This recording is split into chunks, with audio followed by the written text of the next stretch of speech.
Les Rangers, c'est une des meilleures équipes de la Ligue présentement. Il n'y a pas beaucoup de trous dans cette équipe-là, donc je vois pas comment on va faire pour aller chercher la victoire. Là. Je pense que le match il est à New York. Non, à Montréal. C'est à Montréal, ok. Peut-être que la foule saura aider Montréal, là, mais je pense que Hudson va en avoir plein la barbe avec des Panarin, puis des Kreider, puis des Trocheck, puis des Zibanejad qui vont tourner autour. Je pense qu'on va voir là, comme la coche entre une équipe qui est prête pour peut-être aller gagner une Coupe Stanley versus une là, qui va essayer de se battre pour les séries. Les agents libres t'invitent à jaser, va mettre ta bière aux frettes, écoute les agents libres, c'est Corby, GM Charles. Les agents libres. Ça va bien toi mon GF? Ça va bien. Passer une belle semaine de hockey, belle semaine de baseball, belle semaine de football, belle semaine de plein de sports. C'est pas mal le meilleur moment de l'année, je pense, en termes de sport. Même le basket est recommencé pour les fans. Là. On est occupé. Quand on aime le sport à télé, on est occupé.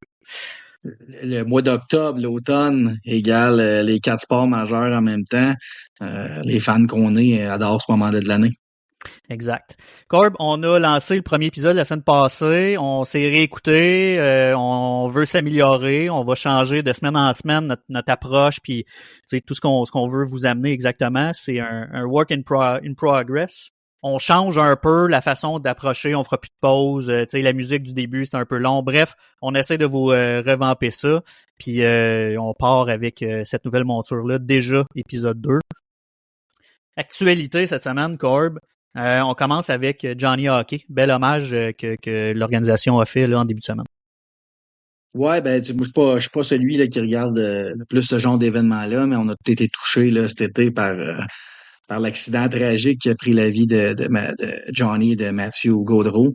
Puis les Jackets avaient leur match d'ouverture la semaine passée, puis ils ont mis 4 joueurs sur la glace là, pour le puck drop, pour la mise au jeu initiale de la saison à Columbus, dans le but là, de montrer que Johnny était avec eux, là, qui était là.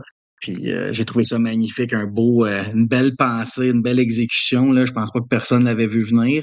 Sean Monahan qui marque un but. Puis si je me trompe pas, le but était marqué à 13-21, donc les numéros de Gaudreau et de Monahan, ce qui est quand même assez spécial. Ça a fait vraiment un beau geste, une belle pensée de l'organisation des Blue Jackets. Puis je pense qu'ils vont maintenant être capables de, si on peut dire, tourner la page. Ouais, effectivement, parce qu'ils en ont besoin. Là. Parler de ça, c'est triste, mais ça va les suivre toute l'année. On va espérer que la saison va mieux pour eux autres. Mais ouais, effectivement, beau geste de Johnny, pas Johnny Gaudreau, mais Sean Monahan qui, comme tu as dit, a organisé tout ça lui-même. Corb, semaine numéro 1,5. Plein de choses sont arrivées cette semaine, mais j'aime regarder, souvent après 10 matchs, là, j'aime ça regarder le classement, mais depuis, là, il y a 6 matchs là, en moyenne, là, à peu près de jouer par les équipes, un petit peu moins pour d'autres. J'aime ça regarder un peu où les équipes sont rendues, les bons départs, les mauvais départs. Puis, j'ai pas le choix de te demander ce que tu penses des départs des Oilers d'Edmonton, de l'Avalanche du Colorado, puis même des Prédateurs là, qui partent avec des fiches un peu inattendues. Puis des joueurs, pour ne nommer que ceux-là, là, Stamkos avec les Prédateurs qui a un but en 5 matchs. Les Oilers qui ont un Bouchard avec un but en 5 matchs. Puis c'est qui aussi? On le disait tantôt, Hyman qui a pas un point en 6 matchs. C'est des gros joueurs dans des grosses équipes qui produisent pas. Oui, c'est des bonnes équipes que tu nommes là. Tout le monde s'attendait à un départ un peu plus canon. Là, si on parle des Oilers, ils sont allés en finale de la Coupe, c'est peut-être celui qui est plus facile à excuser, malgré le fait que certaines statistiques restent inquiétantes. Là. On marque un but depuis le début de l'année en supériorité numérique, c'était le pain et le beurre des Oilers. Puis Zach Hyman, qui a pas de points en 6 matchs, Evan Bouchard, un but seulement, là, un but, pas de passe en 6 matchs. Et lui, qui doit signer son contrat cette année, devait espérer un meilleur départ. Les Oilers, c'est pas inquiétant parce qu'on sait le firepower qu'il y a en offensive des Draisaitl, des McDavid, mais ils ont besoin là, de leur supporting cast, les Hyman, les Nugent Hopkins, pour espérer finir au top de la division. Absolument pas inquiet pour l'instant. Skinner a été mauvais. Est-ce que je suis surpris? Non, mais il va falloir que ça se redresse. Tu parlais de Nashville. Moi, c'est Nashville qui qui m'inquiète le plus, là, après avoir dépensé vraiment beaucoup d'argent avec les contrats de Marchessault, Stamkos et Brady Shea cet été. Commencer l'année 0-5, c'était probablement là, le dernier scénario qui est envisageable à Nashville. Est-ce que Andrew Brunette est sur un siège éjectable déjà? La question se pose. Moi, OK, quand même. Oui, vraiment. Là, je pense que si on s'entend, là, David Poile n'est plus là, c'est Barry Trotz qui est rendu directeur général. Il y avait un bon core lié aussi Saros, Forsberg à Nashville, qu'on est allé entourer d'autres vétérans qui ont gagné, tu sais, Stamkos, Marchessault et Shea. Puis ils ont un bon prospect pool pour tout ce qui est espoir là, de milieu d'alignement. Là, deuxième, troisième trio, ils ont beaucoup de gars avec du grit, du talent, mais surtout du grit qui s'en viennent. Je suis pas mal sûr qu'à Nashville, le scénario de début de saison était pas mal plus optimiste que qu'est-ce qu'on voit présentement. S'il y a un move de panique qui se fait là-bas, j'ai l'impression que ce serait Andrew Brunette, mais il est encore tôt, là, ils peuvent se ressaisir. Tu me parlais, JF, tu sais, de Colorado. Colorado ont 2-4 avec Nishushkin, Landeskog, Drouin, Lekkonen, tout ça sont pas là. Fait que ils roulent avec Makar, Rantanen et McKinnon. Il y a Ross Colton qui connaît un début de saison là, absolument incroyable selon ses standards. Mais Colorado réussit pas à gagner. Si je me trompe pas, Georgiev a été sorti 3 fois de son filet. Il avait commencé le match, puis 3 fois il s'est fait remplacer depuis le début de l'année. Je pense que le gros point d'interrogation à Colorado est devant le filet. Je pense que quand les blessés vont revenir, tout ça va se restabiliser. Donc, pas de panique, à part peut-être pour Nashville. Ouais, ben effectivement, là, Colorado sont excusables à cause des blessures et tout ça, mais il y a quand même un problème entre les buts, comme les Oilers. Nashville, ils n'ont pas de problème là. Tu sais, comme tu dis, là, moi, je serais pas trop inquiet. Dans un autre, on inverse le scénario un peu. Utah connaît tout un début de saison, puis les Flames aussi. Est-ce que, un peu comme la non-panique pour les autres équipes, est-ce que tu penses que ces équipes-là peuvent maintenir le rythme cette année? Ben, Utah, il y a toujours la nouvelle localisation, le nouveau produit qui offre les nouveaux fans. Donc ça va faire plusieurs matchs. Ils sont super bien partis. Là, 9 points en 6 matchs. Différentiel de +2. Les jeunes qui ont beaucoup de glace qui produisent. Est-ce qu'on peut tenir ça sur 82 matchs? C'est à suivre. Mais c'est sûr que l'acquisition là, de Mikhail Sergachev, je pense, fait une grosse différence là-bas. Ça stabilise la défenseur. Ils ont un numéro 1 là, à l'arrière qui peut manger beaucoup de minutes. Moi, je vois Utah, j'avais Utah dans mes prédictions de faire les séries, puis j'y crois toujours. Je pense qu'ils sont super bien coachés avec André Tourigny. Si, par exemple, on parle des Flames qui ont récolté des points chaque match qu'ils ont joué, là, 9 points sur une possibilité de 10, je vois pas comment ils vont pouvoir soutenir ça toute la saison, mais profitez-en. Les points de début de saison comptent pour autant que les points de fin de saison. Donc, est-ce que les Flames pourraient venir brouiller les cartes? Jonathan Huberdeau qui connaît un gros début de saison. Les jeunes. Moi, je l'avais parlé là, dans mes prédictions de classement, mais ce qui m'étonne le plus chez les Flames, qui je crois fait leur succès, c'est la compétition à l'interne. Il y a beaucoup de bons joueurs dans cette équipe-là, puis ils balancent les lignes, puis si tu performes, tu montes, sinon tu es en dehors du line-up. Donc ça, je pense que c'est sain, puis je pense que c'est ça qui explique le succès des Flames en début de saison. Ouais, puis Manta aussi, un bon début de saison. Je m'attends pas à grand-chose, là, tu sais, je pense que ça va rester comme ça. Mais Huberdeau, c'est cool de voir qu'il est en marche. Ben, tu sais, on est toujours content de voir nos Québécois performer. Anthony Manta, moi, je pense que c'est la rédemption, là. Je pense que c'est peut-être une dernière chance aussi. C'est un gars qui s'est fait barouetter beaucoup, puis que beaucoup de up and down, les blessures n'ont tenu à l'écart, mais un gars de 6 pieds 5 qui est capable de la mettre dedans. Peut-être que les Flames vont être contents là, de sa valeur rendue au deadline. Ouais, puis je me rappelle qu'à l'époque, c'est un gars que tu appréciais son année de draft. Là. Tu le voyais comme un scoreur de 50 buts, puis justement avec ce que tu dis, là, le CC5, 2,20 sûrement. Là. Pas 50 buts, là, mais il l'avait fait dans le junior à son année de repêchage. Là, il a marqué, je me souviens pas si c'était 50, mais c'était beaucoup de buts. Un gars de 6 pieds 5, patine bien. C'est sûr que la vision, bon, à un niveau supérieur, a peut-être mangé une claque. Là. C'est pas le plus gros passeur, le plus gros fabricant de jeu, mais il a pas peur de jouer physiquement. Il a déjà lâché les gants avec les Flames. Il compte des buts. Moi, je pense que dans un milieu d'alignement, le deuxième, troisième trio, Anthony Manta, ça peut être un luxe s'il est au top de sa forme. Cette semaine aussi, tu t'es gâté après une grosse semaine de travail. Vendredi soir, tu es allé voir le Rocket avec madame. Oui, monsieur. Oui. Comment ça On s'est n'a pas passé? souvent, on n'a pas souvent un lousse avec les deux enfants. On s'est fait accorder un petit break, puis bon, des billets donnés là, par des amis qu'on remercie. Je suis allé voir le Rocket, puis j'ai vraiment aimé. Là, tu sais, c'était le match d'ouverture, une game à sens unique, là, vraiment. Le Rocket a gagné 5-2. Il y a eu le combat, je sais pas si tu as vu, là, mais Vincent Arsenault s'est battu contre un Ouais. nom que j'ai de la misère à répéter l'autre côté. C'était violent comme combat. Il s'est thrown punch là, en anglais, mais les coups lancés ont été volumineux. Nombreux. Ouais. Euh, j'ai eu quelques observations. Là, il y a des gars qui sont ressortis. Puis c'est drôle parce qu'en première période, j'ai tweeté que si Joshua Roy continuait à jouer de la manière dont il jouait, il ferait un bout. Après moi, il se rendrait au fight à Laval pour après ça en scorer deux dans les deux périodes suivantes. Mais c'était 2 buts en avantage numérique. On reviendra pour Joshua Roy. Là. Mais les deux mots qui sont ressortis comme les plus près, là, je crois, de la Ligue nationale, c'est Jacob Dobèche qui, je crois, surtout selon les performances actuelles de Caden Primo, pourrait voir quelques matchs à Montréal avant longtemps. Mais l'autre, là, que j'avais un peu... j'avais pas vraiment aimé son camp suite à comment il s'était fait ramasser là, par Nicolas Deslauriers. Je trouvais pas qu'il avait très bien réagi. Mais Adam Engstrom, gardez son nom en tête. Je pense que dans les défenseurs à rappeler, je pense que c'est lui le prochain sur la liste. Bon physique, il fait du Lane Hudson, là. C'est déjà drôle de dire ça parce qu'il est plus vieux que lui puis qu'il est pas encore là, mais très évasif dans son jeu, capable de danser sa ligne bleue puis de surprendre les attaquants adverses là, en changeant un mouvement. Engstrom m'a beaucoup impressionné vendredi.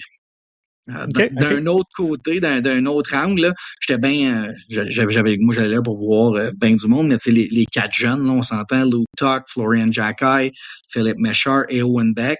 Je vais commencer là, c'est vite fait avec Jacquet. C'est sûr que son potentiel est limité, mais je voulais voir à Laval, il est capable de suivre le pace du jeu en masse, il a la vision pour le faire. Puis c'était clair qu'il voulait pogner quelqu'un, puis il n'y a pas personne là, qui voulait lâcher les gants avec lui vendredi. Là, je pense qu'il voulait laisser une marque à sa première game à Laval cette année, mais il n'y a pas eu de clients là, qui ont répondu oui. Donc, ce n'est que partie remise pour Florian, mais j'ai hâte de voir la saison. Les autres, moi, j'ai trouvé Méchard, puis je suis un des rares là, qui place Méchard devant Beck depuis plusieurs années. Puis je trouve que Méchard fait tout rapidement. Ses passes sont super précises. Au niveau du playmaking, là, je crois qu'il y a tout ce qu'il faut pour un jour jouer dans la Ligue nationale dans un rôle limité. Là. Je m'attends pas à des statistiques incroyables, mais j'ai aimé ce que j'ai vu de Méchard. Il jouait avec Beck, ça fait un beau duo. Je pense que les deux devraient passer beaucoup de temps à Laval cette année à voir, mais c'était bien de les voir à l'ensemble. Luke Tuck a pas fait grand-chose en ce qui me concerne. C'est un gars de bottom six, Ligue nationale. Je pense qu'il s'est servi de ses épaules un petit peu, mais sans plus. Il est peut-être encore un peu là, affecté là, du fait qu'il s'est fait piocher l'autre semaine puis qu'il voulait peut-être pas relâcher les gants aussi rapidement. Ça, c'est pour les 4 jeunes. Il y a juste un GF là, que faut que je te parle là, qui était là puis que j'ai vu. Lui, pour moi, c'est ce qu'on appelle un tweener, là, mais celui qui est probablement trop fort pour la Ligue américaine, puis pas assez pour la Ligue nationale de ce qu'on voit, mais moi je pense que son spot, c'est vraiment Alex Barré-Boulet. Là. Tout sur la glace semble au ralenti autour d'Alex Barré-Boulet. Il a fait il a fini le match avec 2 buts, 2 passes. Là. C'est lui qui a feedé sur les 2 buts à Joshua Roy. Autant d'avantages numériques qu'à 5 contre 5, il était pas mal du sol sur la glace vendredi soir. Fait que moi je m'attends à voir Barré-Boulet faire du up and down entre Laval et Montréal toute l'année. Je pense que c'est une belle police d'assurance à avoir. Ben, c'est un peu l'histoire de sa carrière. Là. Il faisait la même chose avec Tampa Bay aussi. Je sais pas ce qui lui manque, là, mais. En fait, ce qui lui manque, c'est 4 à 5 pouces. Là. C'est la même affaire que bien des joueurs, sauf qu'il y a vraiment le talent puis la vision pour jouer, là, je pense, sur un top 6. C'est qu'il y a beaucoup d'Alex Barré-Boulet à travers les mineurs. Fait qu'il faut que tu trouves ton spot au bon moment. Mais pour moi, c'est un upgrade sur Raphaël Harvey-Pinard là, sur le 13e ou 14e attaquant qui pourrait être avec le Canadien. Puis juste pour aller un peu dans Dobèche puis Ekstrom, Dobèche, est-ce que tu le vois prendre plus d'expérience dans la Ligue américaine encore un certain temps ou tu aimerais ça le voir à Montréal le plus rapidement possible? Pour répondre à cette question-là, ça va dépendre des performances de Caden Primo. Là. pour seconder Samuel Montembeault, là. 2 départs cette année, 2 départs pas convaincants en ce qui me concerne. C'est sûr que Dobèche, je suis pas pressé de le monter en haut, mais si on veut gagner à Montréal, ça va peut-être être inévitable. Je m'attends à ce que Dobèche voit beaucoup de minutes en bas. Là. Ils ont splitté le net, lui et Connor Hughes, en fin de semaine, mais les deux ont bien performé, sauf que pour le futur, c'est Jacob Dobèche. Et puis, je m'attends à le voir monter. Là. Si Kaden Primo devait, là, d'ici la mi-novembre, ne pas avoir replacé, ne pas s'être replacé, je crois que Dobèche va avoir des minutes avant Noël à Montréal. OK. Puis Ekstrom, je suis content que tu en parles, dans le sens où le gars, il a jamais joué en Amérique du Nord, là. Il fallait qu'il se place, puis il a l'air de se placer plus rapidement, parce qu'effectivement, au camp d'entraînement, il y avait eu de la misère. Mais si t'as aimé ce que t'as vu déjà après, ça fait quoi? C'était le 3e, 4e match là, de la saison. C'est très positif de voir qu'il prend de ses aises.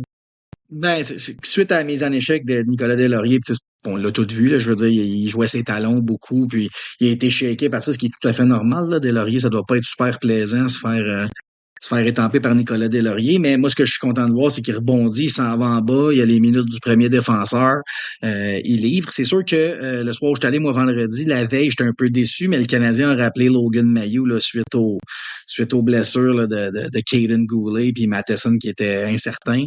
Ils ont rappelé Logan Mailloux. Donc, Engstrom va prendre encore plus de galons, puis il va avoir la première vague de l'avantage numérique. Là. Ouais, j'en profite pendant que tu parles de Mailloux pour passer à des sujets CH. Comment t'as aimé le premier match de Mailloux, justement, avec le Canadien? Moi, j'aime Logan Mailloux. Je veux pas mettre de limite sur son plafond. Je crois que c'est un gars qui pourrait jouer facilement là, dans un top 4 dans la Ligue nationale éventuellement, mais présentement, là, de l'avoir sur une 3e paire, peu de minutes, là, je pense qu'il a joué 14-15 minutes. Je trouve que c'est parfait pour son développement. Je le répète, mais Mailloux n'a pas joué 100 matchs junior. Il a joué, je pense, c'est 100 matchs tout près le sur le nez en 3 ans, ce qui est minime. Pardon, l'année passée, il a bien performé à sa première année dans la Ligue américaine, mais il n'y a rien qui presse. C'est un grand défenseur qui est très à l'aise avec la rondelle, très à l'aise à se porter en offensive. Puis ce qui a fait son but, là, il s'est vraiment fait oublier dans le haut de l'enclave, un beau lancer. C'est un rêve de marquer, surtout pour un défenseur, j'imagine, là, de marquer un beau but pour ton premier. Puis il a réussi ça. Je pense qu'il a joué une belle game assez simple. Mais on va regarder là, les prochains matchs, voir quand il prend plusieurs matchs de suite, plusieurs matchs dans le corps au niveau de la Ligue nationale, s'il suit encore puis s'il est encore aussi efficace. Ouais. Tu sais, Corb, ça change vite là, à Montréal, là, autant dans les fans que les journalistes que l'organisation elle-même. Au début de l'année, on savait pas si Hudson devait commencer dans la Ligue américaine. Il y en a qui le proposaient, peut-être trop rapide, peut-être un 7e, 6e défenseur, faut pas l'amener trop rapidement. Puis là, le premier match de Mailloux, Hudson a le mandat en commençant le match de s'occuper, entre guillemets, de Mailloux. Fait que ça change très vite. Je t'amène à ça dans le sens où tout le monde... C'est sûr que le CH a ça à l'interne, là, mais nous autres, on est capable de donner des objectifs plus précis pour certains joueurs. Hudson, ses objectifs, peut-être pour toi, mais en général, ils ont changé très rapidement. Mailloux, des objectifs. OK, on l'envoie à Laval. Boum, il arrive à Montréal. C'est quoi les objectifs pour certains joueurs, pour toi, dans l'organisation, qui ont peut-être changé là, dans les derniers jours? Ben, c'est sûr que quand on va connaître la gravité de la blessure, Caden Goulet, il y a bien des dominos qui vont tomber. Là. On va savoir c'est pour combien de temps là, qu'on va rouler avec une 3e paire. En fait, les défenseurs 5, 6, 7, ça va être Barron, Jacky, Struble, Mailloux. Donc 4, 5, 6, 7 vont tous être des défenseurs très peu expérimentés. Puis je mets même pas Lane Hudson là-dedans parce que tu parles d'objectifs précis, il y en a pas d'objectifs précis. On n'a jamais vu dans l'histoire du hockey un défenseur de son âge dans sa situation être utilisé autant que ça, là, autant de minutes. Il a joué 30 minutes la semaine passée, un match de 30 minutes, puis il n'y a pas eu de prolongation. C'est très rare. Là. J'ai pas compté les fois, mais c'est très rare que c'est arrivé dans l'histoire du hockey. Fait, un objectif pour Hudson, moi, le seul objectif que j'aimerais, c'est qu'il reste en santé. Puis qu'à d'ici Noël, là, j'aimerais ça qu'il ait le premier power play, mais ça, c'est pas entre ses mains, donc j'ai de la misère à fixer ça comme un objectif, mais s'il peut rester en santé, juste voir sur 82 matchs à quel moment il manque de souffle ou est-ce qu'il y a du gaz toute l'année, on va être capable de l'évaluer. t'as dit que, bon, Hudson était là pour protéger Mailloux. Je pense que c'est un peu vice-versa. Puis moi, la manière que je vois Martin Saint-Louis coacher, je pense que c'est assez simple, là.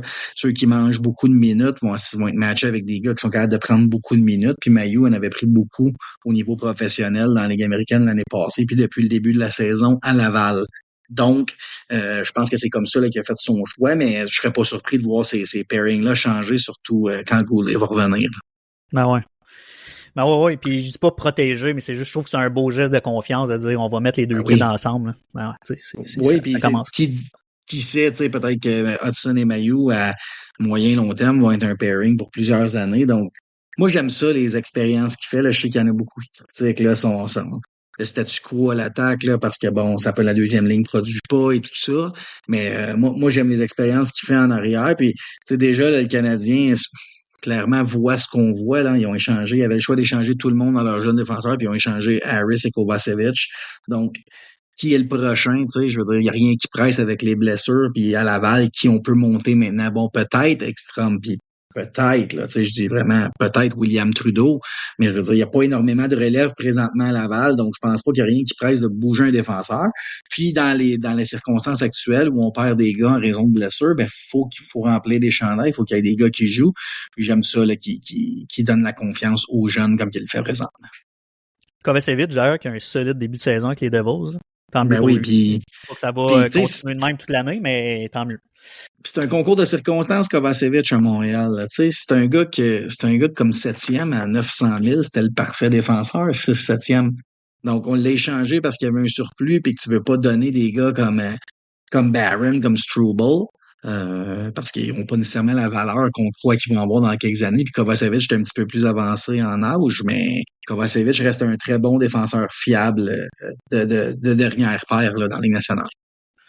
Ouais, y a-tu d'autres joueurs comme ça que, tu sais, au niveau des objectifs où tu te situes par rapport peut-être à tes attentes des débuts d'année qui ont dépassé ou qui sont exactement où ce que tu veux ou...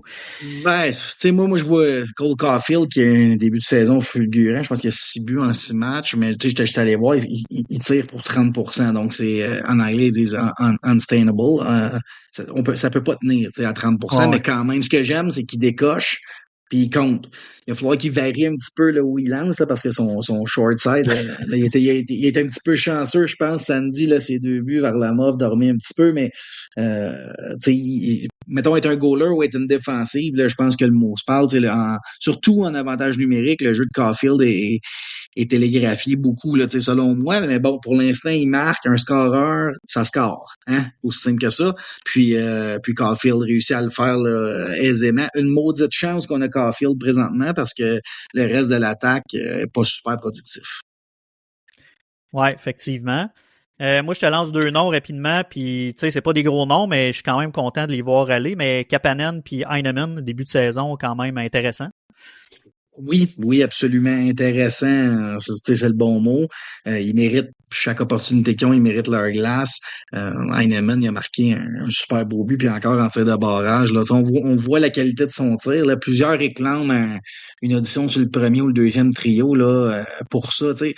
Un petit bémol là, que je veux mettre là-dessus, je suis d'accord que son lancer est au niveau d'un top 6, mais il faut que tu sois top 6 aussi dans ta manière de te créer ces occasions-là. Ça, je suis pas sûr qu'Heinemann a ce skill-là encore assez développé. Se libérer, se créer des opportunités, c'est une habileté en soi. Là. Puis Heinemann, il y a une raison pour laquelle il a maintenant, je pense que c'est 23 ans, puis il n'a pas encore fait sa place dans la Ligue nationale, c'est jouer 17, 18, 19 minutes sur un top 6 et se créer des occasions de marquer régulièrement. C'est un autre game rendu dans la Ligue nationale. Ça coûterait rien de l'essayer, mais moi, je suis pas dans le mode panique. Là. Il faut tout changer là, parce que le deuxième trio performe pas. Peut-être oui, un Mia ou un New pourrait changer de trio juste pour des expériences, mais on vire pas fou avec ça. Là. Un Heinemann, Kapanen sur une troisième ligne avec n'importe quel des vétérans. Là, présentement, je pense que c'est Dvorak qui joue avec eux, puis je n'haïs pas, même si je lis partout là, qui est le odd man out, puis ce qui est tout à fait normal. Moi, je vois pas Dvorak ayant un mauvais début de saison. C'est toujours une question d'attente. Puis mes attentes étaient tellement basses en Dvorak que je crois qu'il connaît même un bon début de saison. Plus général, mettons, comme équipe, parce qu'on parle de quelques joueurs, là, depuis la victoire contre les Sénateurs qui était convaincante, là, de 4-1 contre les Sénateurs, on était bien content de ça. ça vole pas haut, là. C'est des grosses défaites contre les Penguins, 6-3, les Kings 4-1, puis les Islanders, c'était un peu mieux. Perdu en prolongation 4-3. D'ailleurs, Dak sur le banc en fusillade, je sais pas s'il y allait à un moment donné, mais il me semble que je l'aurais mis avant. C'est ça, c'est pas 3 gros matchs. T'en retires quoi de ces 3 gros matchs-là? Puis je sais que tu t'es pas un gars qui panique, là, mais c'est pas ce qu'on s'attendait après une grosse victoire contre les Sénateurs. Non, puis ça a mal commencé avec Pittsburgh là, qui était prenable lundi, puis moi selon moi ils ont donné le match là. Montembeault a pas été sharp, mais l'effort n'était pas nécessairement là. Moi, ce que je retiens, c'est un point sur une. Moi, j'aime ça big picture. Là, j'aime pas ça aller trop en détail dans chacun des matchs parce que je trouve qu'on se perd là-dedans. Mais tu sais, c'est un point en 6 matchs contre Pittsburgh fera pas les séries à 90%. On a les Kings qui, en ayant perdu Doughty, le chemin va être assez difficile pour s'y rendre. Puis les Highlanders qui devraient se battre, mais qui devraient pas les faire au final. Donc, moi, ça m'a confirmé ces 3 matchs-là. Premièrement, c'est sûr que les blessures font mal. Mais les autres équipes aussi sont décimées là, à un certain point. Moi, ça m'a dit à quoi m'attendre là, du Canadien. Puis le Canadien a la fâcheuse habitude de s'ajuster à son adversaire. J'ai l'impression que c'est ça qu'ils ont fait dans 2 des 3 matchs. Donc, je m'attends pas nécessairement là, à ce qu'on fasse les séries, encore moins là, depuis cette semaine. Je pensais qu'on se battrait, peut-être qu'on va être un petit peu plus loin que ce que je visais. Mais il y a quand même des signes encourageants. Moi, je crois pas à ça que Kirby Dach, Alex Newhook vont continuer de sous-performer comme ils le font présentement. J'ai hâte de voir la semaine qui s'en vient, mais ça, c'en était une qui fait très mal. On n'est même pas encore fin octobre, là, puis il y a déjà beaucoup de questions qui se posent. Ouais, c'est ça. Tu sais, pour juste finir le mois, il nous reste 5 matchs, 3 domiciles, 2 à l'extérieur contre les Rangers, les Blues, les Flyers, le Kraken, Capitals. Ça va faire 11 matchs. Tu t'attends à quoi pour au moins cette semaine là, contre les Rangers et les Blues? Ben, les Flyers en plus dimanche. Rangers, Blues, Flyers, si t'es capable d'aller chercher 3 points, ça prendrait 4 points, mais si t'es capable d'en chercher 3, je pense que tu peux caler ça une semaine succès, remplie de succès, là. Les Rangers, c'est une des meilleures équipes de la Ligue présentement. Il n'y a pas beaucoup de trous dans cette équipe-là, donc je vois pas comment on va faire pour aller chercher la victoire. Là. Je pense que le match est à New York. Non, à Montréal. C'est à Montréal, ok. Peut-être que la foule saura aider Montréal, là, mais je pense que Hudson va en avoir plein la barbe avec des Panarin, puis des Kreider, puis des Trocheck, puis des Zibanejad qui vont tourner autour. Je pense qu'on va voir là, comme la coche entre une équipe qui est prête pour peut-être aller gagner une Coupe Stanley versus une là, qui va essayer de se battre pour les séries.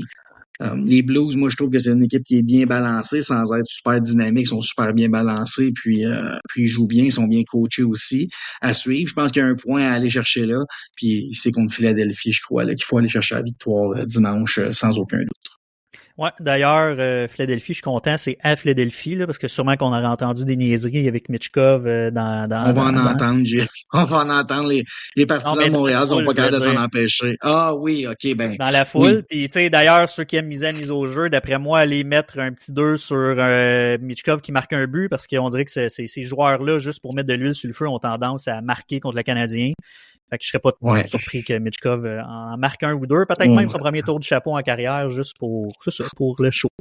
Compte sur moi mettre de l'argent là-dessus. Là. J'ai hâte de voir le show Mitchkov contre le Canadien. Je pense que les Flyers en ont un bon. Là. Moi, je le sais. J'avais Reinbacker 18 puis j'avais Mitchkov 2, donc il n'y a pas de débat dans ma tête qui le Canadien aurait dû prendre. Mais dans l'état actuel des choses, le Canadien a repêché David Reinbacker qui est blessé pour la saison. Ça donne absolument rien de faire du Monday morning quarterback ou du second guessing sur ces décisions-là. À date, le Canadien nous a prouvé prendre des décisions sensées pour faire avancer son équipe. Donc, Mitchkov, si tu me dis qu'il va en planter 3, moi, je vais y aller pour 1 sûr, là, puis je vais mettre un bon montant là-dessus. Ouais, c'est bon. C'est plus safe d'y aller avec 1 qu'avec 3, ça, c'est clair. Oui. Rarement, là, je suis excessif comme toi, là, comme ce que tu suggères. Je suis vraiment excessif, moi. Vas-y, rapidement, j'ai 2 petits sujets parce qu'on a parlé la semaine passée, mais il a continué sa belle semaine là dans les rangs universitaires, Michael Age. Ouais, Michael Age. Moi, oui, j'ai regardé les highlights, là, mais je voulais en avoir le carnet. J'ai été voir un match le complet de Michael H. Puis il va être spécial. Puis je comprends tous les commentaires qui disent qu'il va faire un top 6 sont légitimes. Là, ça va faire tout un joueur. J'ai l'impression qu'il a vraiment grossi cet été. Je pense qu'il a mis le focus sur l'entraînement. En tout cas, au look, là, il a l'air plus gros. Il est très rapide. C'était le meilleur joueur sur la glace, le match que j'ai pogné. Je pense que c'est le match de j'hésite entre vendredi ou samedi, là, où il a scoré son but, là, highlight reel, là, qui est revenu du revers. Il a vraiment dominé dans ce match-là. C'est un gars qui rentre souvent à pleine vitesse, patine très large, puis il cherche la passe, tu sais, à travers la zone. Ça, c'est un skill en soi dans la Ligue nationale. Ces opportunités-là sont moins grandes, mais s'il ne voit pas la passe, il va garder la rondelle, il va tourner en arrière du net. Il a un meilleur lancer du poignet là, que qu'est-ce que je voyais l'année passée. J'aimais beaucoup son, je sais pas comment le mettre en français, GF, là, mais c'est toe drag release. Là, c'est vraiment la manière Austin Matthews de décocher un lancer. Là, il l'avait déjà bien l'année passée, mais je pense qu'il a pris une autre coche. Puis ce que j'aime, c'est que sur l'avantage numérique des Wolverines du Michigan, ils le mettent à droite. Puis c'est un droitier.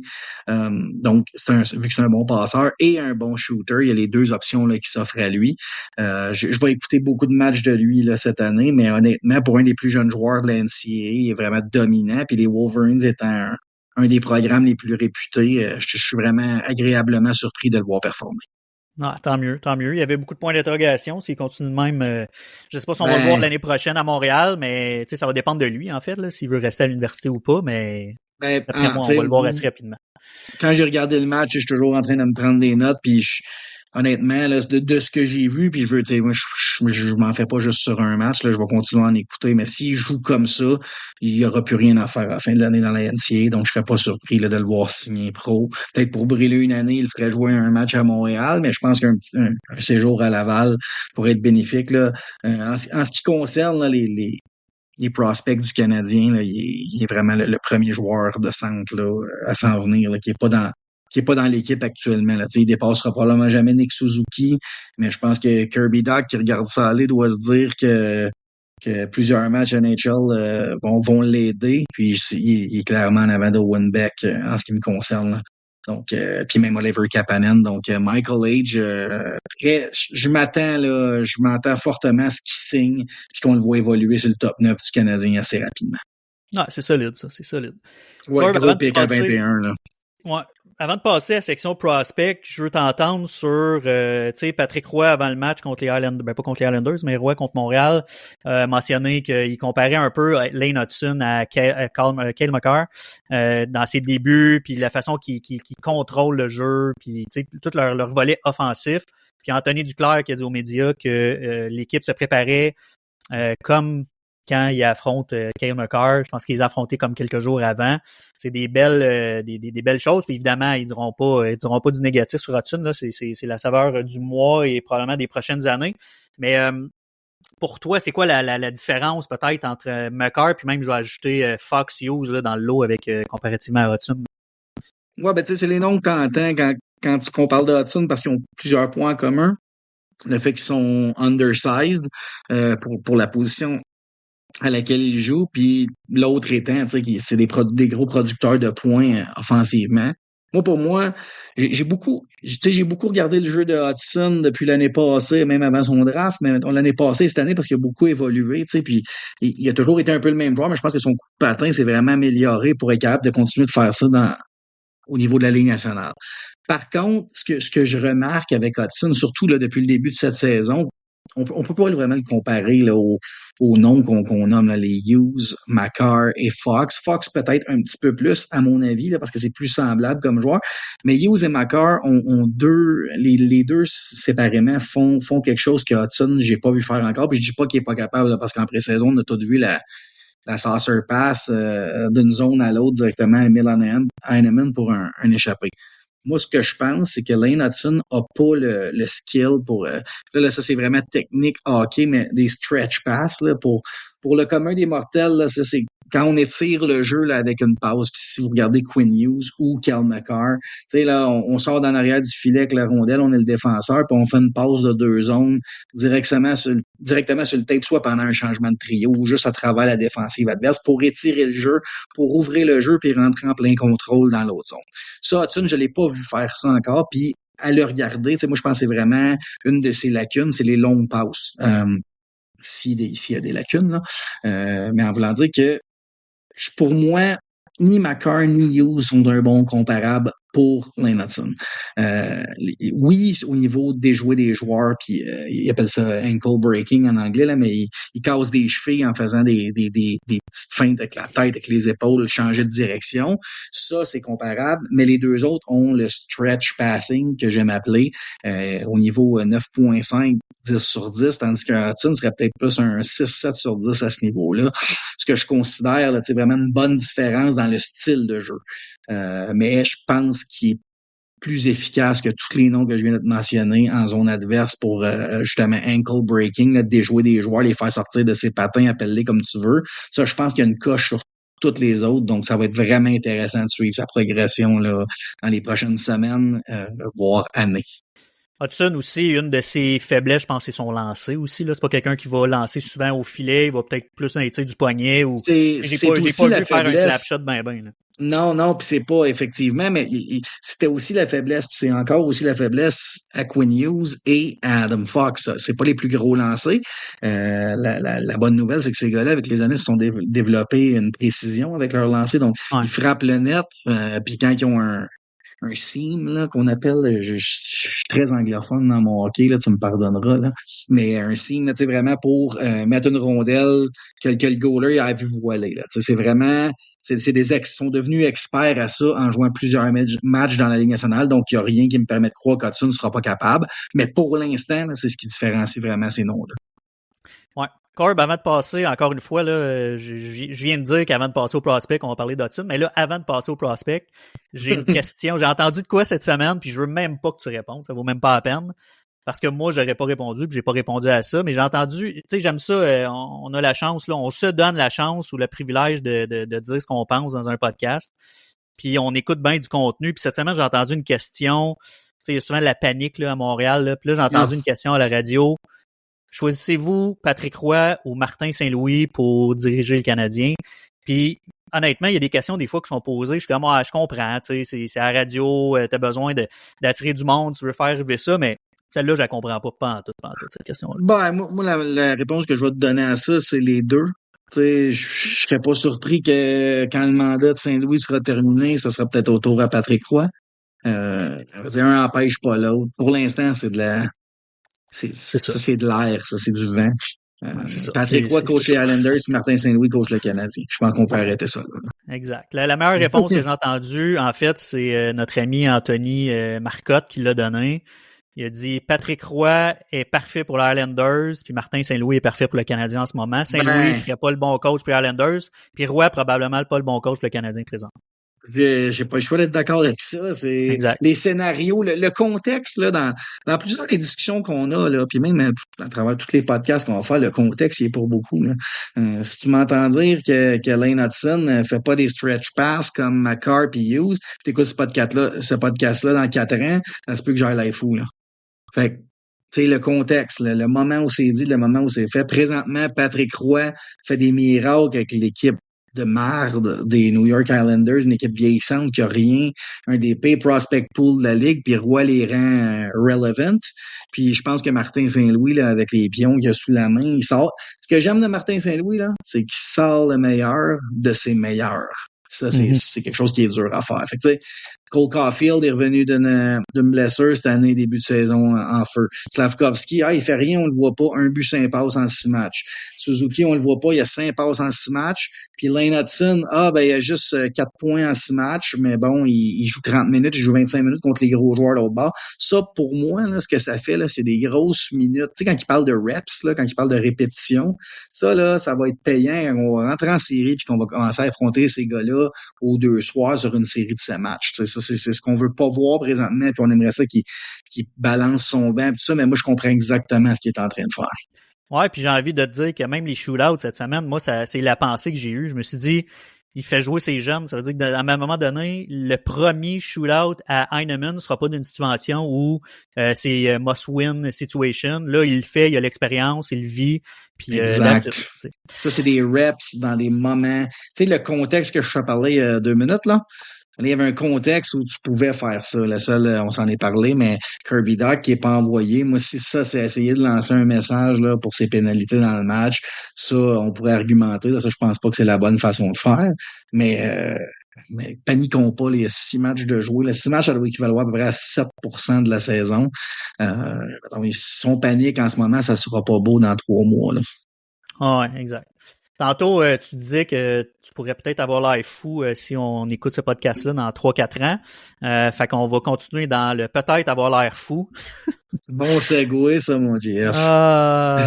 Corb et ses prédictions de repêchage. Ça fait 3 ans à peu près, Corb, que tu donnes plus de temps là-dessus, là, que tu mets du temps sur tes drafts. Ben, tu sais, quand on a commencé le podcast, là, j'écoutais des highlights des gars en première ronde pour me faire une tête, puis j'ai rapidement compris que c'était pas la façon de faire. Je me suis toujours intéressé. Là, moi, là, juste à donner un petit je pense que c'est 2002. Là, le premier draft que j'ai suivi, c'était le draft de Cal Chipchura à Montréal. Là. Ça te donne une idée. Puis j'ai toujours suivi ça, tu sais, d'un œil avec ce qu'on avait accès dans ces années-là.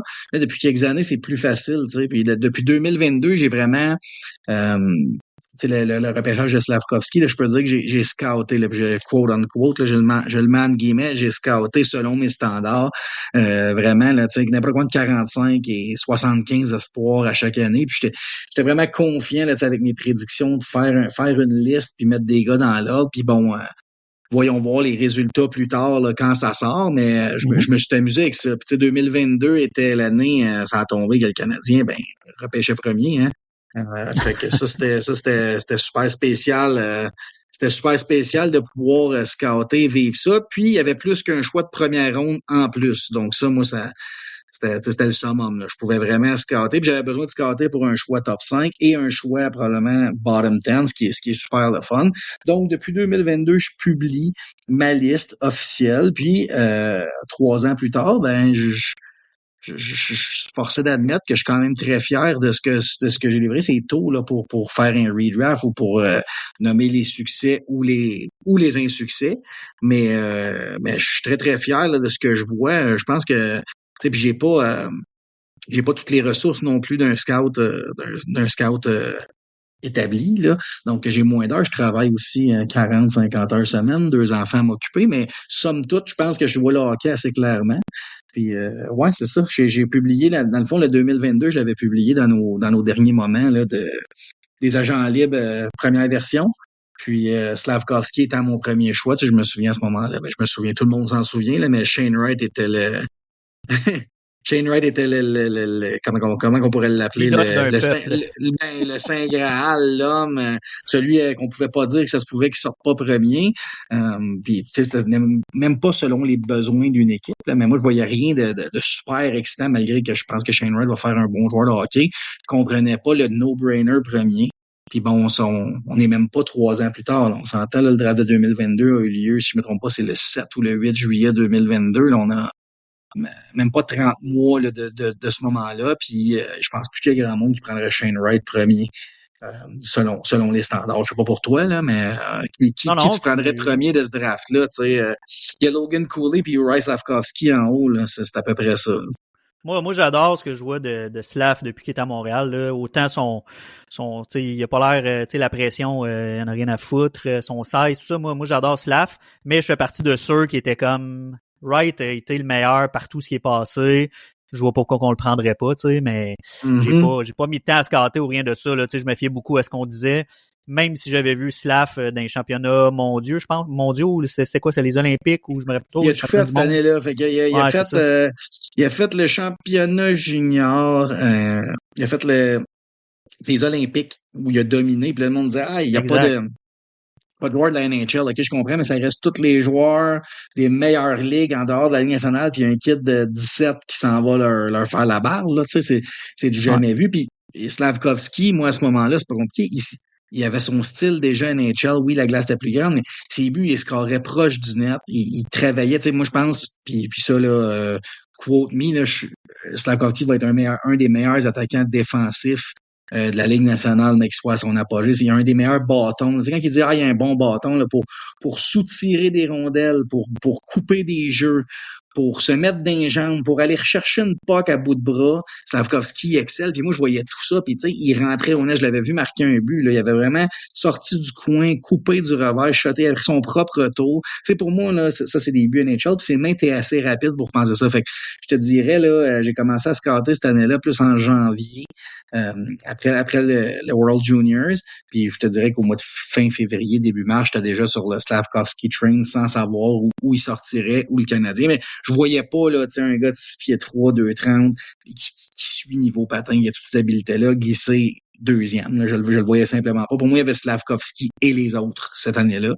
Puis à date, je suis super content. Oui, tu sais, je vais dire mes choix rapidement, là, c'est ceux qui sont notables, mais j'avais Nemeth deuxième. Moi, ma première surprise, c'était au troisième rang. J'avais Frank Nazar qui a joué quelques matchs avec Chicago. Là, mais ça se pourrait que je me sois trompé de quelques rangs avec Nazar, mais à suivre, là, je pense qu'il y a un coup de patin assez dynamique. À l'époque, je trouvais qu'il faisait beaucoup penser à Nick Suzuki. J'ai peut-être un petit peu overraté son IQ, mais je pense qu'il y a un coup de patin NHL. Fait que c'est un gars que je vois dans les deux premiers trios, puis on sait jamais si ça peut cliquer avec Connor Bedard. J'avais Shane Wright quatrième.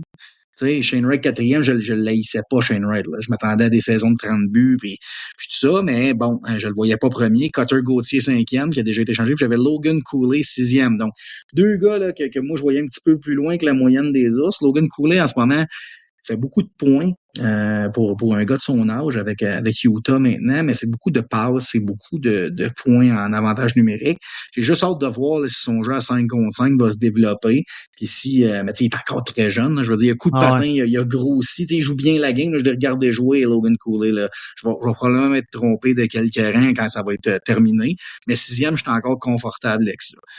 Ma première surprise, moi, c'était Danton Mateychuk, septième, que je voyais comme deuxième défenseur. Puis présentement, il me donne pas mal raison. Il y en a bien qui disent qu'il a dépassé David Jiricek comme meilleur espoir de la défensive pour les Blue Jackets de Columbus. J'avais Miroshnichenko qui joue déjà là, à Washington dans la Ligue nationale. Kamel et Lekerimaki, je réinverserais ça, mais les deux ont eu des down years suite à leur année de draft pour après ça se ressaisir. Kamel est déjà en Amérique du Nord. Le Kerimaki vient d'arriver. Donc, à suivre. Mais là, mes surprises, je te nommerai pas mes 32 choix, là, mais juste des rangs qui peuvent être intéressants. Là, Jagger Furcus, que moi, j'avais 11e, sorti 35e, si je me souviens bien, a gagné le joueur de la Ligue canadienne l'année passée. Il était en nomination. Je pense que c'est Easton Cowan qui l'a gagné, mais c'est un gars qui a fait 120 points dans la Ligue de l'Ouest. J'avais Brad Lambert, 13e, plus haut que la grande majorité.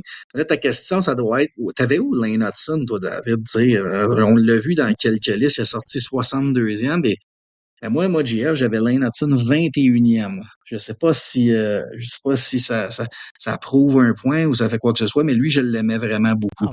C'est un bon brag, c'est correct. C'était un bon brag, hein. Puis regarde qui j'avais juste en dessous, je sais pas si tu peux le voir, là, mais j'avais David Jiricek, qui, selon moi, là, c'est un plus des qualités de stay-at-home defenseman, défenseur défensif. Fait que je l'avais fait glisser. Puis l'autre là, qui a connu du succès à date, en fait, il y en a deux, là, mais Simish Casey, je l'avais 25e total avec les Devils du New Jersey. Il vient d'être envoyé aujourd'hui dans la Ligue américaine, mais il a scoré 3 buts à ses 6 premiers matchs dans la Ligue nationale, ce qui est assez impressionnant pour un défenseur de 20 ans. Puis j'avais Tristan Luneau 30e et Pavel Mintyukov qui présentement va me faire ravaler mes paroles. Je l'avais 31e. Donc à suivre, là, mais j'avais pas en haute estime. Là, moi, ce que je veux que tu retiennes de ça, là, j'avais pas Jiricek, Mintyukov, puis un autre qui va me faire mentir, il faut que je te le dise, c'est Noah Slund. Mais ces trois-là, je les avais pas en très haute estime là, dans mes 20s. Mais j'avais des gars comme Furcus, Nazar, Mateychuk, Miroshnichenko pas mal plus haut. Fait que mes brags, là, Slavkovski, Mateychuk, Furcus, Hudson, Casey pour ma première ronde. Le reste, c'est assez standard où il devait sortir. Là. Ouais, puis j'aime ça, tu sais, on a un tableau là justement qui fait toutes les comparaisons avec d'autres aussi. Comparer, tu sais, Bob McKenzie, c'est une référence là, souvent il se trompe Bob pas McKenzie, beaucoup. Ben oui, mais Bob McKenzie, c'est un sondage. Oui, Tu sais, oui, exact. c'est Mais le c'est monde complètement compare à lui différent. pareil. Oui, mais tu sais, moi, puis ça, c'est important, là, ceux qui vont écouter ça. Là, moi, ma liste à moi, j'essaie fortement, puis je pense que je réussis assez bien de ne pas me laisser influencer par l'opinion personnelle. Puis cette année, je me suis résigné à écouter beaucoup moins de podcasts ou d'émissions qui vont parler d'espoir parce que oui, ça finit par influencer mon jugement, surtout sur ma liste finale. Parce que toute l'année, là, j'ai des bold prédictions sur ma liste qui s'en vient. Puis bon, une semaine avant le draft, je change ça là, pour me dire on va me faire lancer des tomates et ci et ça. Puis ça, je pense qu'année après année, là, on apprend à faire une liste qui nous ressemble de plus en plus. Mais ça, c'était ma première 2022. Puis, tu sais, je l'ai devant moi. Bob McKenzie avait sondé, avait Slavkovski premier. Craig Button avait Wright premier. Hockey Prospecting avait Wright premier. Puis The Athletic avait Wright premier. Slavkovski, c'est là qu'il y a la plus... tu sais, McKenzie avait Slav 1, Craig Button 2. Ensuite, on saute à The Athletic 2. Mais Hockey Prospecting avait Slavkovski 17e, si je me trompe pas. Ça, je sais pas qu'est-ce qu'ils ont manqué ou qu'est-ce qu'ils ont regardé, mais c'est...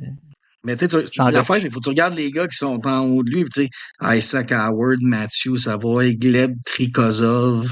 Tu sais, je veux dire, ça, c'est vraiment... C'est soit pour faire réagir ou il a pas fait ses devoirs, là. Mais... tu sais, moi, tu sais, The Athletic, là, puis tu le sais comment que j'aime beaucoup Corey Pronman, là, Sykes, là, je comprends pas ce que ce gars-là a fait pour obtenir le rôle qu'il a, là, des centaines de milliers de dollars en compte de dépenses pour aller voir des prospects puis finir avec des listes tout croches puis des rôles d'idées. Mais ça me fascine toujours là, de quelle façon on évalue le hockey. Peu importe on est qui, là, tout le monde voit le hockey différemment, tout le monde voit les qualités qu'un joueur doit avoir différemment.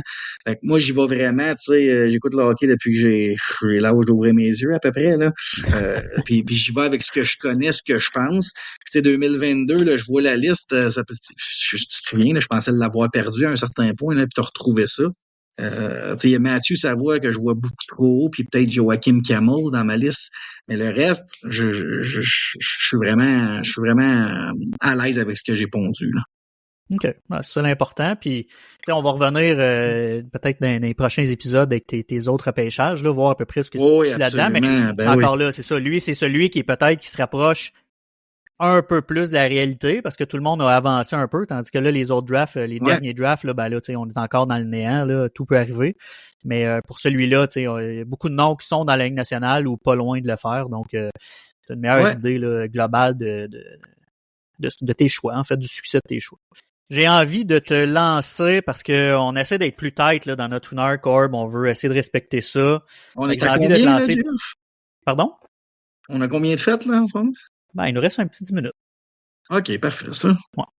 J'ai envie de te lancer tout de suite en prolongation avec 2 petits sujets. Premièrement, tu voulais parler de toi qui aimes tweeter, puis tu sais, des fois, je t'envoie des images, je t'envoie des affaires, puis tu me dis « Ah, je vais aller réagir à ça, je l'avais pas vu. » Hashtag Monsieur Labbé. Je veux te laisser, t'as un top 3 de tweets de la semaine, puis tu veux me rapporter ça. Ouais.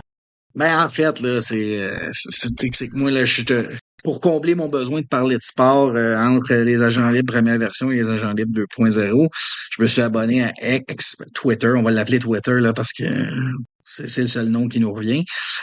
Puis j'aime beaucoup ça, échanger. J'aime ça aller... tu sais, quand quelqu'un donne son opinion, j'aime ça creuser un peu l'argumentatif derrière, puis pousser la discussion, puis il y en a qui aiment pas ça pantoute, il y en a qui vont écrire une phrase, puis après ça, c'est terminé. Fait que moi, je vais souvent à la pêche, tu sais. Puis bon, cette semaine, tu sais, en plus, dans le fond, on a enregistré la semaine passée, on avait congé le lundi, je pense qu'on a enregistré le lundi, puis juste avant d'enregistrer, j'ai juste quote tweet il y a un partisan des sénateurs qui a mis une photo là, de Lane Hudson, puis il a fait là, avec Peter Parr, c'est le Spider-Man, là, puis il a mis des lunettes, puis là, il voyait comme si c'était Eric Brandstrom, puis son tweet, c'était We'll need to mute Lane Hudson. Fait que j'ai juste quote tweet Never had to mute Eric Brandstrom. Ça, pour la première fois de ma vie, ça a frappé des likes à à un niveau là, que j'avais jamais vu venir. Fait que j'ai trouvé très bon. J'ai trouvé ça très drôle. Même des partisans des Sénateurs là, qui m'ont donné la petite clap pour dire c'était bien mérité puis c'est beau. Il y a mon ami Robbie Bruns qui se souvient pas vraiment comment compter les plus et moins. Là. Il a fait un tweet là, qui parlait de Lane Hudson puis il a dit ils vont sûrement trouver une passe fantôme. Fait qu'au lieu d'être -3, il va tomber -2. Robbie comprend pas pantoute qu'un plus et un moins, c'est à 5 contre 5 et que c'est si tu es sur la glace, tu vas avoir l'impact positif ou négatif. Fait que même si Hudson est sur la glace mais fait pas de points, ben ça a l'air amélioré son plus-moins. En tout cas, long story short, il était dans le champ pas pire. Il y a Tony Marinaro qui était pas nécessairement dans un tweet, mais qui l'a fait dans son podcast, qui dit que dans les 20-30 dernières années, il n'y a aucune équipe avec un line-up si petit que celui du Canadien. Là. Puis il nous nomme Caulfield, Newhook, Gallagher. Il nomme même Harvey Pinard qui n'a pas joué un match cette année. Et puis, moi, quand j'ai entendu ça, ça m'a sonné une petite cloche. J'ai descendu il y a 3 ans, puis pas 30, là, 3. Puis Tampa Bay a gagné la coupe avec 6 gars dans son top 9 en bas de 6 pieds. 6 pieds et moins. Fait que, oui, mais Kucherov, il est très bon. Oui, mais c'était pas ça que Tony nous avait dit. Il nous a pas dit, les petits sont très bons. Il nous a juste dit que ça se pouvait pas. Fait que j'ai pas eu besoin de reculer ben 3 ans. J'ai même pas continué la recherche vu que ça venait d'enlever là, à son épreuve des faits. Mais, dans le plus positif, dans le moins drôle, il y en a un qui a fait un super tweet, là, selon moi, de mon préféré. Puis tu vas savoir, je m'en vais de JF, là, mais Arbor Xhekaj, là, vous allez voir, là, c'est ceux qui m'écoutent, vous allez en entendre parler à peu près 3 semaines de Arbor. Selon moi, il devrait pas sauter un match. Il a 22 ans, il va apprendre. Moi, je pense que d'ici 12 à 24 mois, il va apprendre à jouer sur le piqué. Il va devenir reliable dans sa zone. On va pouvoir le mettre dans à peu près n'importe quelle situation. Il faut juste donner un petit peu de temps au temps.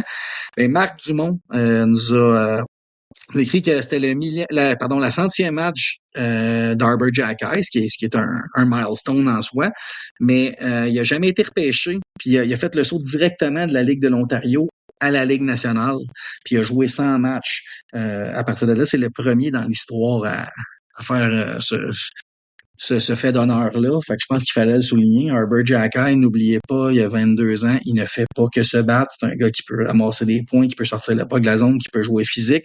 Mais en plus de ça, il est top 5 dans la Ligue nationale pour lâcher les gants. Fait que arrêtez avec Arbor, il a juste 100 games en arrière de la cravate, puis il va jouer pour Montréal pendant 10 ans. On te le souhaite, mais on le souhaite aux Canadiens. Je pense que Xhekaj fait... Tu peux me le souhaiter. Ouais, mais tu fais partie des on. Tu sais, moi, j'aime beaucoup Xhekaj, puis j'étais content de voir Mailloux, Ebier, tout ça, mais j'ai hâte de voir comment Xhekaj va revenir après avoir été cloué au banc. Lui qui avait avoué pas avoir un bon début d'année, là, mais quand il va revenir, j'ai le sentiment qu'il sortira pas souvent après. Là. Ouais, tu sais, faut que tu prennes Xhekaj pour ses forces, puis oui, il va faire des erreurs, OK? Tu sais, Matheson joue 25 minutes, joue en power play. L'année passée, toute la saison, c'est le power play qui a donné le plus de buts. C'est celui du Canadien. Mais bon, on parle des 62 points de Matheson, puis on omet de parler de ses erreurs à la ligne bleue. Il n'y a pas beaucoup. Justin Barron fait des erreurs à la ligne bleue, même s'il joue beaucoup mieux derrière. Logan Mailloux va en faire. Lane Hudson va en faire. Mais Xhekaj, on dirait que c'est rentré dans la tête du monde. Il ne sait que se battre, puis il n'a pas le droit de faire d'erreur, vu qu'il ne fait que se battre. Puis c'est juste ça, puis on va continuer là-dessus. Fait que moi, ça, je suis tanné, là, puis je suis vraiment tanné, parce que la seule affaire que je me dis, c'est combien d'équipes dans la Ligue nationale, mettons, maintenant, là, auraient Xhekaj, même pas comme 6e qui ferait en rotation, là, probablement comme 5e, puis qui paierait cher pour l'avoir. Je pense qu'il y en a plusieurs. Fait tu sais, oui, mettre Jayden Struble comme la nouvelle invention du bouton à 4 trous, puis tu sais, qui est meilleur que tout le monde à cause qu'il est plus stable défensivement, mais c'est quoi que t'amènes de plus que 60 autres défenseurs dans la Ligue nationale, Jayden Struble? Pour moi, rien. Tandis que Xhekaj, il y a un X-Factor qui fait qu'il ressort du lot. Je pense qu'il faut... on les voit, il va en faire, puis c'est quoi il va en faire, même qu'il ait 28 ans, 30 ans, des erreurs, il va en faire moins, tu vas me dire, mais il va en faire quand même. En attendant, travaillons où ce qu'il faut travailler avec lui, puis laissons-lui la paix, foutons-lui la paix. Il va sortir du line. C'est correct qu'il soit sorti du line-up, il était rendu là. Tu sais, il va-tu retourner à Laval cette année? Je pense pas. Bon, honnêtement. j'espère pas, en fait. Ben, tu sais, mettons, il avait fait. Moi, ce que j'ai hâte de voir, JF, là, puis tu sais, tu en as parlé. Mayu, Jacky, c'est une troisième paire. Sinon, ce que je veux voir, c'est Jacky avec David Savard, c'est une troisième paire, pendant 10, 15, 20 matchs. Arrêtez d'y mettre un nouveau défenseur à côté de lui à tous les soirs. Arrêtez d'y mettre un nouveau défenseur qui bubble le puck puis qui fait des erreurs à tous les soirs à côté de lui. Je pense qu'on va voir la vraie valeur de Jacky. Corb, j'ai envie de te lancer pour finir ça, puis je vais te le faire une fois de temps en temps en prolongation. Là, je vais t'amener des scénarios, qu'est-ce que tu ferais, puis tu sais, je vais te lancer des scénarios X, puis après ça, je te laisse te débrouiller avec ça, puis j'invite le monde à c'est normal que ça m'inquiète un peu? Ça t'inquiète un peu, non? T'as pas été inquiet. On commence ça bien facile cette semaine. C'est juste comme pour lancer un peu la façon de faire des prochaines semaines, mais bien simple. On a parlé du Canadien, ça fait 6 matchs. J'ai entendu des rumeurs cette semaine que vu que Patrick Laine n'est pas là pour améliorer le club, on devrait peut-être aller chercher un top 6, des rumeurs encore avec Trevor Zegras, tout ça. Considérant les trios d'aujourd'hui et considérant que Laine va revenir dans à peu près 2 mois et demi, considérant la perte de défenseurs, on n'a pas de blessés graves à part Goulet qui va peut-être manquer quelques matchs, là, mais toi, t'es DG aujourd'hui, c'est quoi c'est quoi tes moves ou ton move? Ça peut être de rien faire puis d'attendre Laine, mais y a-tu quelque chose que tu ferais en attendant Laine? Puis une fois Laine revenu, c'est quoi ton plan de match pour la suite des choses? Considérant évidemment qu'il n'y a pas de blessures majeures d'ici. Ben, c'est sûr que tu sais c'est sûr que je ferais quelque chose là. Moi je toucherais toujours puis on sait que Ken Hughes est comme ça, mais tu sais en tant que partisan, j'essaierais d'améliorer vraiment des positions stables. Ce que je veux dire, c'est que j'irais peut-être pas nécessairement chercher un Top Gun en avant parce que on s'entend Laine va revenir, Demidov va arriver, si c'est pas en fin de saison, ça va être l'année prochaine. Il y a Michael Age qui s'en vient. Mais moi, je pense que le Canadien est rendu à l'étape de sa reconstruction d'aller viser des joueurs précis pour des rôles précis. Là. Comme je pense pas qu'il soit allé chercher Alex Newhook nécessairement pour jouer sur un deuxième trio longtemps. Je pense qu'il le voit sur sa troisième ligne à moyen long terme. C'est un peu au centre ou à l'aile pour tout selon toi? Moi, pour moi, Alex Newhook, c'est un joueur, c'est un allié. C'est un allié. Puis tu sais, on se propulse dans 2 ans, par exemple. Puis tu as une troisième ligne de Michael Age avec Alex Newhook puis Joshua Roy, par exemple. Okay? Ce qui est une très bonne troisième ligne, mais ce qui, pour moi, n'est pas une troisième ligne qui va performer en série. T'sais, ça prend un joueur... Ça prend des joueurs spéciaux en série. Tu sais, c'est juste des exemples concrets, mais tu sais, encore une fois, des Sam Bennett, des Tom Wilson quand Washington a gagné la Coupe, des Valérie Nichushkin quand Colorado a gagné la Coupe, Ivan Barbachev avec Vegas Golden Knights. C'est des joueurs comme ça qui, dans la saison, c'est qui lui? Il fait 40-50 points, je le prends pas dans mon pool. Mais aussitôt que l'enjeu monte, puis il y a du monde là même, vous en connaissez, là, t'en connais, du monde que aussitôt qu'il y a un enjeu, il step up, tu te demandes pourquoi il joue pas tout le temps de même. C'est un gars de même que ça te prend, tu sais. Puis moi, la manière que je le vois, mettons. Come on, là. Oui, mais Lekonen, non. Mais t'as raison, mais t'as pas raison. Lekonen donne un effort constant tout le temps. Fait que je pense pas que c'est un bon exemple dans ce que je veux dire. Mais oui, Lekonen, c'est un bon exemple d'un joueur que tu pourrais avoir besoin. On l'a vu avec le Colorado. Là. Mais moi, je pense qu'à Montréal, mettons, on prend pour acquis là, Suzuki, Slavkovski, Caulfield, Demidov, Dak, Laine. C'est vraiment assez hypothétique.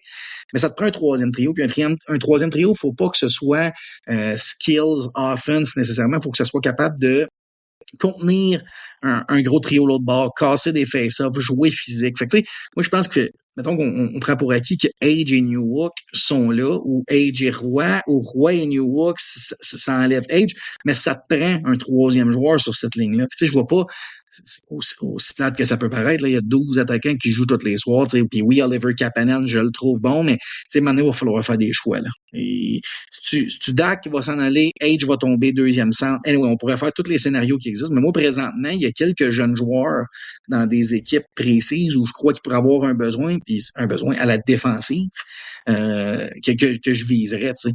Je sais pas ce que ça peut coûter un Jimmy Snuggerud à Saint-Louis ou, mais si Michael Matheson, tu sais, eux, ils ont perdu Torrey Krug, les Blues, pour la saison. Les Blues vont viser de faire des séries. Fait que, si les Blues ont un bon début de saison, mais bon, ils veulent vraiment faire un push, puis aller chercher quelqu'un qui peut manger des minutes, jouer sur l'avantage numérique, faire toutes ces choses-là. Je pense que Matheson peut devenir une cible de choix, surtout si le Canadien est complètement dehors des séries. Là, tu sais, il y a tout ça qui peut être impacté.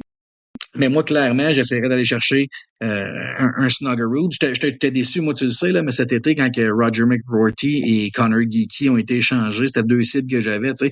Si Connor Geeky, par exemple, il a coûté, on s'entend, ça a coûté Sergachev pour Geeky et Moser, il coûtait cher, là, Connor Geeky, sauf que moi, je vois un line-up où Connor Geeky, le troisième centre du Canadien, au centre de Roy et Newhook.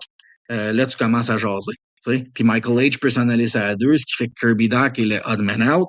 Mais moi, là, maintenant qu'ils ont redescendu Roger McGroarty en Ligue américaine, ça serait une de mes cibles quand même. J'irai voir qu'est-ce qu'il coûte. Sinon, il y a un qui me fatigue depuis l'année passée, là, vraiment, mais je pense pas qu'il soit disponible. Sauf que je crois que ce serait un bon fit où ils s'en vont. C'est les Prédateurs de Nashville. Puis ce serait Zachary Lheureux là, qui lui viendrait amener allumer le feu pas mal à Montréal. OK. Ouais, ben c'est ça. C'est pas évident parce qu'en plus, il y a les contrats. Là, tu parles dans 2 ans. Josh, je pense qu'il reste Anderson, qui reste comme 3 ans. Gallagher aussi, il reste une couple d'années, mais c'est ça. C'est toutes des choses à voir. Dvorak quitte. Tu l'as bien dit, là, tu sais, Kirby Dach, Alex Newhook, on sait pas, dans 2-3 ans, tu sais, Dach, je suis pas inquiet pour lui, mais il y a tellement de choses qui peuvent arriver, les scénarios changent régulièrement, puis c'est un peu pour ça que je veux régulièrement, chaque semaine, t'envoyer des situations, pour voir qu'est-ce que tu ferais selon où on est rendu, tu sais, fait que ça se peut que dans un mois, je te dise, on fait quoi avec Josh Anderson, on le met ça à 4, on le met ça à 1, parce que Josh Anderson, je me rappelle ça, entre autres, là, je fais une petite parenthèse, mais c'est un gars, t'étais bien excité quand on l'a acquis dès le départ, puis je pense qu'on le voyait un peu comme un game changer, peut-être ça a trop justement un gars qui est rapide, qui est gros, oui. Qui va marquer des buts importants en série, puis malheureusement, ben ça s'est pas avéré le cas, mais... Mais t'as raison, puis tu sais, Anderson s'est blessé rendu à Montréal, puis là, je pense que les blessures l'ont rattrapé, là, c'est aussi simple que ça. Il patine bien cette année, moi je trouve il va dans les coins et tout ça, mais les mains, c'est triste, là, il n'y a plus des mains niveau Ligue nationale, là. Je sais pas s'il s'est répété son épaule ou des fois, ceci explique cela, là.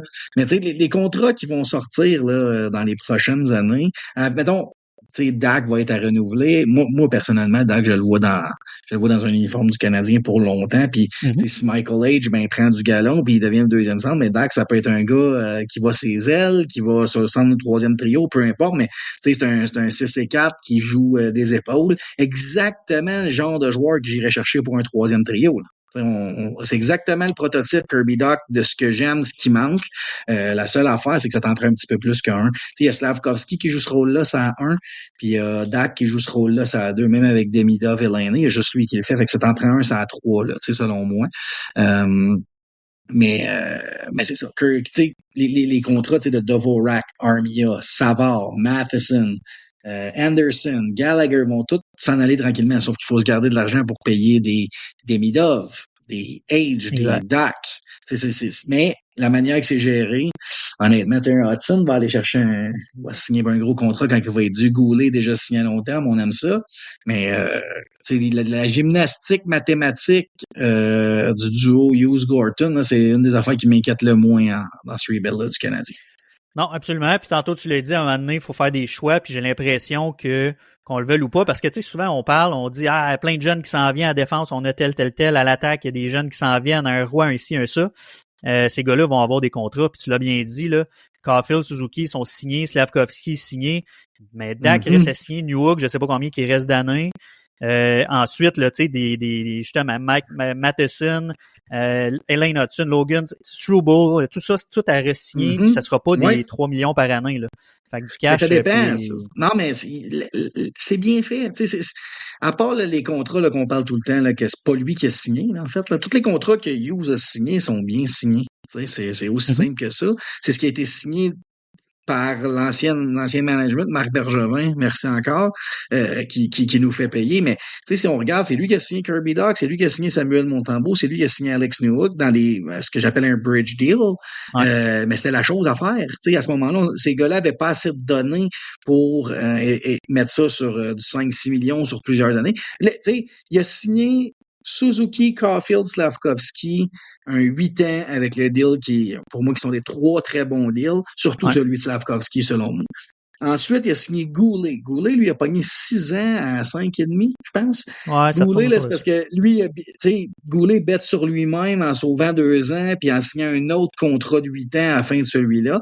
Puis il a signé Newark Montembeault Dak, qui était tout dans une situation un peu, il pourrait produire plus, on n'a pas tout vu de lui, on le signera pas trop à long terme, puis au pire, ça va coûter plus cher plus tard, mais c'est un bon gamble à prendre. Puis si on prend par exemple Dak, là, il se réveille, il finit l'année avec 70 points. L'année prochaine, sa prochaine année de contrat, il plante un 80 points par match. Ben oui, Dak va coûter 8, 9 millions rendus là, puis peut-être que c'est là que le Canadien va le laisser partir, puis Exact. garder Michael Age, puis essayer d'aller chercher un autre joueur au besoin.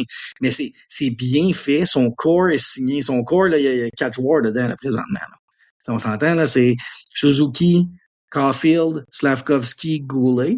On sait que Hudson, Demidov vont se rajouter à ça. Reinbacker, probablement. Mais le reste, là, c'est des joueurs qui vont tourner. Tu sais, regarde Tampa Bay, ils ont gardé toujours les mêmes. Ça a tourné alentour. Pittsburgh a fait la même affaire. Colorado Chicago. fait la même chose. Chicago a fait la même chose. C'est la manière de faire. Puis ce qui est un avantage pour le Canadien, c'est le montant pour lesquels ces trois vedettes en avant ont signé. Les trois coûtent même pas 24 millions ensemble. Regardez les autres équipes, là, souvent 2 joueurs viennent à ça. Tu rajoutes Goulet à ça. Tu as 30 millions sur ta masse pour 4 gars là, qui sont dans ton top 6-7 des meilleurs joueurs de ton équipe. C'est excellent. Ouais, avec une masse salariale qui augmente en plus. Exact. Corb, on a fait le tour. Conclusion du deuxième show. Ça a bien été. On a sauvé 25 minutes par rapport à la dernière fois. Fait que, good job. Je vais juste lancer. On va l'avoir. Ouais, pas trop. Mais tu sais, avec le petit montage, on va être correct. Je suis pas inquiet. Ben, oui. Juste envoyer, tu sais, j'ai mis les... dire au monde, si vous voulez nous suivre, encore une fois, c'est sur X, Corb, tu partages un paquet d'affaires. Je vais essayer de mettre le Facebook parce qu'on a un petit commentaire là-dessus cette semaine là, sur le Facebook et sur le Twitter, je pense, des agents libres. Je vais essayer de réactiver ça, mettre ça à jour.